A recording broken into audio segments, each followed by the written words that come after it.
দোয়া কবুলের 5টা শর্ত, এই কথা বলে আজকের আলোচনা শেষ। এই যারা বলেন দোয়া কবুল হয় না, দেখেন নিজেদের সাথে মিলে কিনা।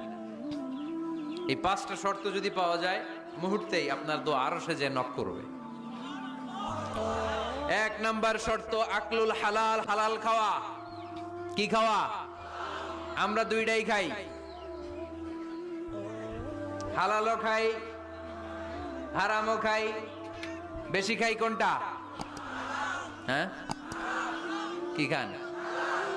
আমি কই নাই কিছু, আপনারাই কইছেন।